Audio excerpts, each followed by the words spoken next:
Salam Bapak Ibu Saudara yang kasih dalam nama Yesus Kristus.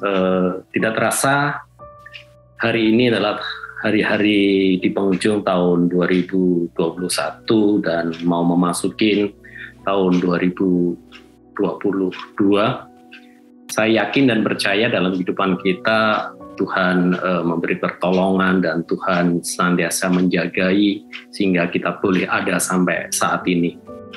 Bapak Ibu Saudara yang kasih dalam nama Yesus Kristus, hari ini saya mengajak Bapak Ibu Saudara yang kasih dalam nama Yesus untuk mau merefleksi diri, yaitu bagian daripada proses introspeksi diri yang kita lakukan dengan cara melihat kembali dan merenungkan kembali apa yang terjadi dalam kehidupan kita masing-masing. Saya yakin ini kalau kita melakukannya, kita akan membawa banyak hal yang kita bisa lakukan ke depan dalam kehidupan kita.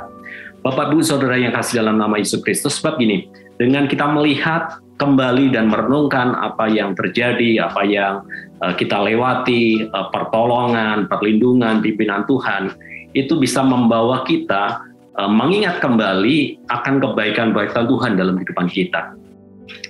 Di dalam Mazmur pasal 27 ayat 13 dikatakan, sungguh aku percaya aku melihat kebaikan Tuhan di negeri orang-orang hidup.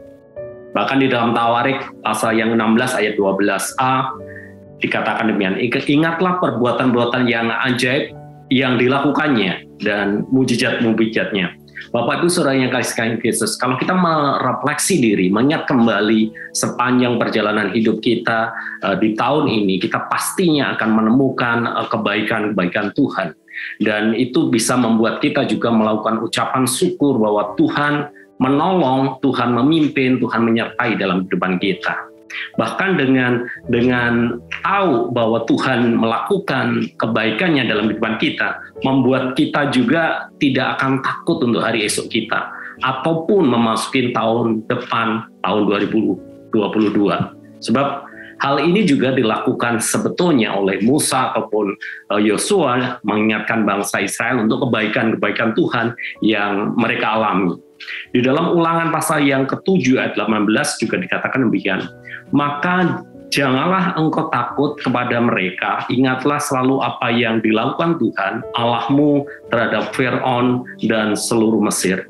Ini dilakukan oleh Musa ketika bangsa Israel akan memasuki tanah Kanaan dengan menghadapi penduduk atau bangsa Kanaan yang mungkin dirasa dipandang oleh bangsa Israel besar-besar dan bisa aja mengalahkan mereka atau membuat celaka bangsa Israel. Tetapi ini diingatkan oleh Musa terhadap bangsa Israel, jangan takut. Ingatlah apa yang dilakukan Tuhan dalam kehidupan bangsa Israel. Sama halnya dalam kehidupan kita. Ketika kita mengingat kembali kebaikan Tuhan, membuat kita yakin bahwa hari-hari depan kita, di tahun yang akan datang, Tuhan pasti akan menyertai dan menolong dalam kehidupan kita.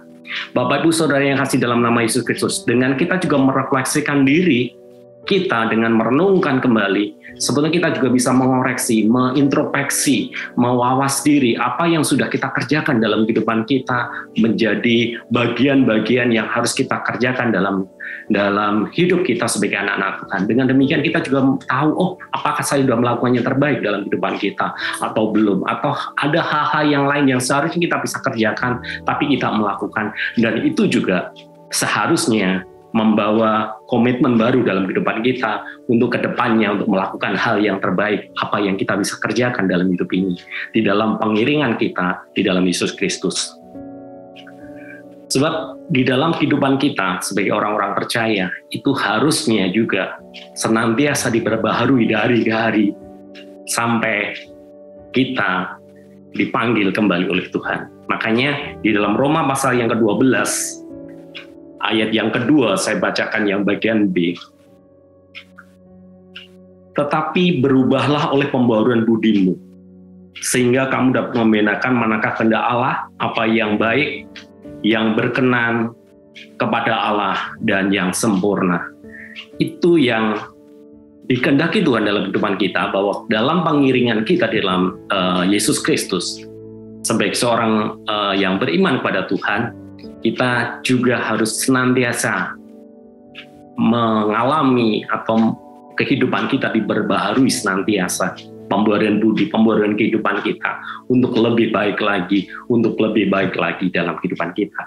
Sebab pada dasarnya menjadi orang Kristen bukan sekedar kita membawa identitas baru atau memiliki identitas baru sebagai ciptaan baru, tetapi kita juga harus menghidupinya di dalam kehidupan kita, sehingga kita juga tahu dan kita juga bisa dilihat mana anak-anak Allah atau dibandingkan dengan anak-anak dunia, sehingga kita juga akhirnya bisa memancarkan dan menunjukkan identitas kita sebagai anak-anak terang. Terlebih kita juga menjadi terang dunia ini sebagai pengikut Kristus. Sebab pada dasarnya juga bahwa kekristenan identik dengan perubahan, yaitu perubahan menjadi serupa dengan Kristus. Biarlah di akhir tahun ini kita kembali dan kita mau merefleksi diri kita supaya kita bisa memberi yang terbaik lagi dan hidup kita membawa perubahan dan kita juga diubahkan senantiasa menjadi serupa dengan Kristus. Tuhan Yesus memberkati.